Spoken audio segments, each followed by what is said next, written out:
আজকে রোজার 12 নম্বর সেহরি। তো ঘুম থেকে উঠে ব্রাশ করার জন্য ব্রাশ কলগেট নিয়ে নিলাম। মুখে জল দেবো বলে দেখি জল নেই, তো চলে গেলাম মোটর অন করে দিলাম। নলটা ঘুরিয়ে দেখি আলহামদুলিল্লাহ জল চলে আসছে। তারপর ব্রাশ করতে লাগলাম।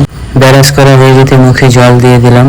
মুখে জল দেওয়া কমপ্লিট, পাগুলো ধুয়ে নিলাম। বারবার চলে আসলাম সেহরি খেতে। সেহরিতে আগে কি কি আছে শেয়ার করব। টমেটো চাটনি দেখতে পাচ্ছেন বন্ধুরা, এই সব কমপ্লিট।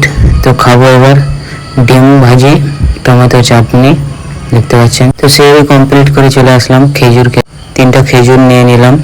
তো আমাদের ইফতারের স্টোর রুমটা দেখাবো, দেখতে পাচ্ছেন।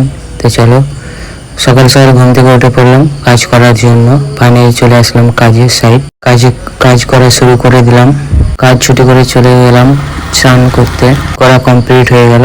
তো দেখতে পাচ্ছেন ভাত রান্না হচ্ছে, এখানে ভাত হচ্ছে আর এখানে গরু মাংস আছে। তো আজকে যা খাবো না, তো তোমাদের শেয়ার করবো। কিচেনে এতদূর কাজ হয়েছে, সব ডোর পেস্টিং করা কমপ্লিট। এদিকে ভাত হচ্ছে, ফাইনালি ভাত রান্না সেই আগের মতো ইফতারের জন্য ঠান্ডা 1 বোতল জল নিয়ে নিই। আস্তে আস্তে দেখি 4টা মেয়ে। তো তোমাদেরকে ভাবলাম শেয়ার করি। তো দেখতে পাচ্ছেন বন্ধুরা, এই যে দোকানে ক্যাটলগ। চলে আসলাম রুমে, ওই টুজু কমপ্লিট। তো চলো ইফতার করবো বলে আমার আলমারির দরজাটা খুলে দিলাম, টুপিটা নিয়ে নিলাম, ইফতার করব। তো চলো বেশি দেরি না করে, টাইম হয়ে গেছে। ইফতারে কি কি আছে তোমাদেরকে শেয়ার। তো আজকে ইফতারে অনেক কিছু আছে, দেখতে পাচ্ছেন বন্ধুরা। ভাজা ভুজি, কাঁচা ফল টল সবই আছে।